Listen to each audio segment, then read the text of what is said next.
রওশন হক, আমি জানি যে আপনাকে আবার যেতে হবে, আপনার বক্তব্যটা শুনি। এই যে মোস্তফা সরোয়ার ফারুকী, বশিরউদ্দিন বা উপদেষ্টা পরিষদের যে কার্যক্রম গত 3 মাসে, আপনার পর্যবেক্ষণ কি? আপনি সোশ্যাল মিডিয়ায় অনেক বেশি ভাইব্রেন্ট, আপনি অনেক বেশি লেখালেখি করেন, তো কি মনে করেন, কিভাবে দেখেন, আপনার কাছ থেকে একটু শুনি। ধন্যবাদ কনক। আপনি এবং আপনার সাথে যারা আছেন আমার সকলেই আমার প্রিয় মানুষ, আপনাদের সবাইকে আমার শুভেচ্ছা আর বলবো সংগ্রামী সালাম। আমি ভীষণ মর্মাহত, বিশেষ করে বশিরউদ্দিন সম্পর্কে তো সবাই বলছেন, ওটা ওটা একদম জানাই, কিন্তু আমার কাছে এই যে কি বলে মিচকা শয়তান, আমি বলবো যে ফারুকী, আপনারা ফারুকীর নিয়োগটা আমাকে এত বেশি মর্মাহত করেছে যেটা মানে বললে বোঝানোর মতো না। আপনারা দেখেছেন যে শেখ হাসিনার সময়ে আই বিলিভ যে 420 একটা সিনেমা নাটক তৈরি করেছিল পর্বাকারে। ওই নাটকটা মূলতই ছিল এই জিয়া ফ্যামিলিকে বিদ্রুপ করে, ব্যঙ্গ বিদ্রুপ করে, জিয়া পরিবার, তারেক রহমান ওনাদেরকে ব্যঙ্গ বিদ্রুপ করে সেই নাটকটা সে তৈরি করেছিল পর্বাকারে। এবং এটা ওই সময়টা যারা দেখেছেন আপনাদের মনে থাকবার কথা। এর কিন্তু মূল টার্গেটই ছিল এই ফ্যামিলি। তো শুধু এটা না, আপনি আমরা জেনেছি যে 1 টাকার বিনিময়ে যে এই যে একটা ভুয়া মিথ্যা একটা সিনেমা তৈরি করা হলো, মুজিব বায়োপিক, সেখানে তিশা অভিনয় করলো। তো আজকে তিশা যদি ওইটাতে এই শেখ হাসিনার মায়ের ভূমিকায় অভিনয় করে, আর এই যে ফারুকী যেভাবে শুধু এই অভিনয়টাকে সাপোর্ট করা না, ও যদি সত্যি সত্যি আমাদের দেশকে ভালোবাসতো, ছাত্র আন্দোলন বলেন আর ফ্যাসিস্ট হাসিনার যদি সে এই কার্যক্রমকে সে যদি অপছন্দ করতো বা সে যদি তার বিপক্ষে থাকতো, সে কখনোই তিশাকে এটাতে অভিনয় করতে দিত না। আর যদি আপনারা বলেন যে শিল্পী তো অভিনয় করতেই পারে না, শিল্পী মিথ্যার উপরে কখনো অভিনয় করতে পারে না। পুরা মিথ্যা বানোয়াট গুজব একটা সিনেমা তৈরি করছে যেটাতে তার বউ অভিনয় করছে। এখন তাকেই আমাদেরকে দেখতে হবে যে সে আমাদের এই রক্ত ভেজা অভ্যুত্থানের সে এখন আমাদের সেনাপতি হয়ে গেল। কিভাবে হইলো?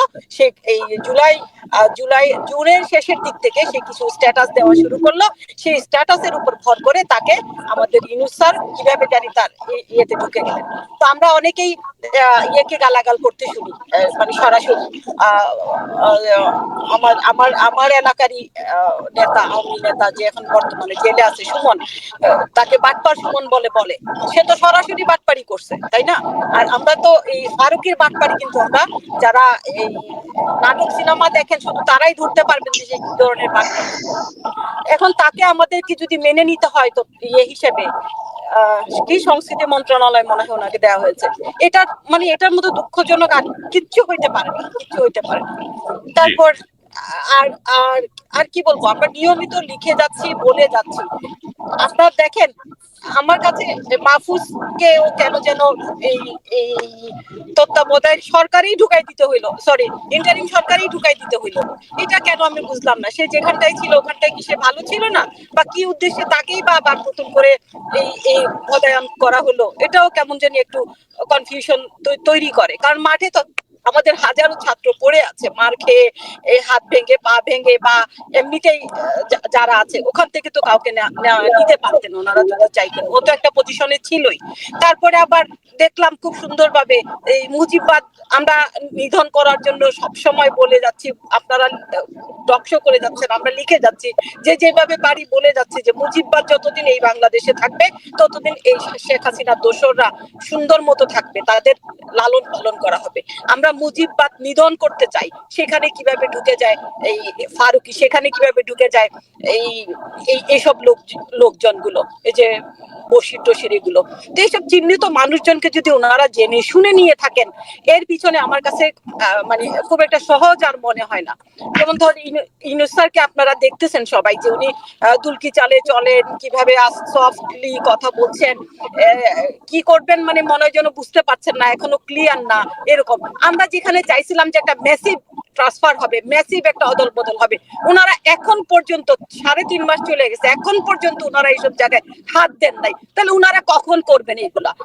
এই যে আসিফ নজরুল স্যার যায় আছে, অনেকটা মাইর খাওয়ার মতোই তো হয়েছে, তাই না? ভদ্রলোক বলে হয়তো বা মারে নাই, পোলাপান হইলে তো পিঠা এই দিত তারা, যে আওয়ামী গুন্ডাদেরকে তো আমরা চিনি, আমরা এখানে নিউ ইয়র্ক থাকি, আমরা, আপনিও থাকেন, আমরা পথ চলতে আমাদের কত কষ্ট হয়, আমাদেরকে বুলিং করে, অনলাইনে বুলিং করে, অফলাইনে বুলিং করে, সরাসরি বুলিং করে।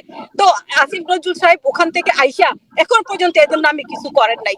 আপনার মনে থাকবার কথা, উসমান, এই যে নারায়ণগঞ্জের গুন্ডা আইসা, এখানে কি হয়েছিল? একটা ছেলে তাকে বুয়া ডাকছে, পরে ওই ছেলের সাথে সে কফি খাইছে, কফি খাইয়া মিলমিশ হয়ে যাওয়ার পরে সে যায় তার বাড়িঘর, তার আত্মীয় স্বজনের বাড়িঘর জ্বালাই দিছে। আসিফ নজরুল সাহেব এখন পর্যন্ত এই লোকগুলাকে চিহ্নিত করে নাই, কিছু করে নাই। তাহলে আমরা এখানে অনিরাপদ?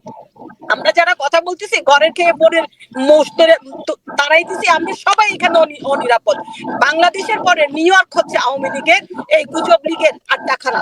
প্রতিদিন ওরা নানা রকম অনলাইনে অফলাইনে গুজব ছড়ায় যাচ্ছে। কনক, আমি, আপনি, ইলিয়াস, আমরা যারা এখানে আমরা অ্যাক্টিভিজম করি বা আমরা যারা আছে, আমাদের জন্য সমূহ বিপদ আসতেছে যদি আসিফ স্যার এদেরকে বিচার না করেন। এদের রচনা কোনো বিপদ নিয়ে মাথা ঘামানোর সময় নাই। আর যারা পরাজিত শক্তি তারা নানা রকমের আস্ফালন করে, একটা সময় তারা করেছিল ক্ষমতা টিকে থাকার জন্য, এখন তারা নানাভাবে অস্তিত্ব জানান দিচ্ছে, সরকারের দুর্বলতার কারণেই দিচ্ছে। বিচার করতে হবে, এদেরকে বিচারের মুখোমুখি না করলে, আমি বলছি নিরাপদ বলতে কি তারা কি নিউ ইয়র্কে কিছু করতে পারবে? কিছু করতে পারবে না। বাট আমরা তো এখানে থাকি, আমরা তো দেখছি ওদের আশপাশে। তারপর আমি সবচেয়ে আপনি যে প্রসঙ্গটি আনলেন, সবচেয়ে দুর্ভাগ্যজনক হচ্ছে জেনেভায় বাংলাদেশের যে রাষ্ট্রদূত সহ সকল কর্মকর্তা এখনো বহাল, তাদের ব্যাপারে তারা কোনো কার্যকর পদক্ষেপ নেয় নাই। না, উনি আমরা বুঝি কিছু করে নাই, ওনার গায়ে হাত দিয়েছে, এটা একজন অপরাধ, এরা অপরাধ করেছে, এদেরকে নিয়ে ওনারা কোনো ধরনের কিছু বলেন নাই। তারপরে দেখেন, আমরা কালকে খুবই দুঃখিত হইলাম যে মুজিবদের ছবি কেন মাথার উপরে এখনো, আজকে যদিও সরানো হয়েছে, কিন্তু কেন বলেন তো? এখন পর্যন্ত এগুলো চলতেছে, তার মানে কি হচ্ছে? তারপর আমি আরেকটা কথা আপনার মাধ্যমে আমি বলে যেতে চাই। আমি আজকে জেনেছি যে চিটাগংয়ের একজন বিএনপির এমপি, উনি যে ভারতের পা ছুঁয়ে সালাম করে আসছেন, আমি নাম বলবো না এখানে, কারণ নাম বলে আমি অনেক জায়গায় বিপদে পড়ছি।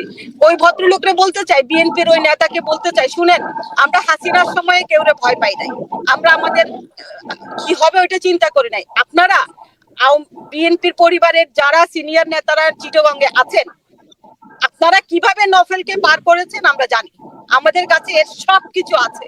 যদি আপনারা এখনো আপনারা মনে করেন যে ভারতের পা চাইটা আবার ক্ষমতায় আসবেন, এটা আপনাদেরকে আমরা হইতে দিব না, এবং আমাদের কাছে প্রমাণ আছে, আমরা সব ফাঁস করে দিব। আপনাদেরকে এখনো সুযোগ দিচ্ছি যে আপনারা সাবধান হয়ে যান।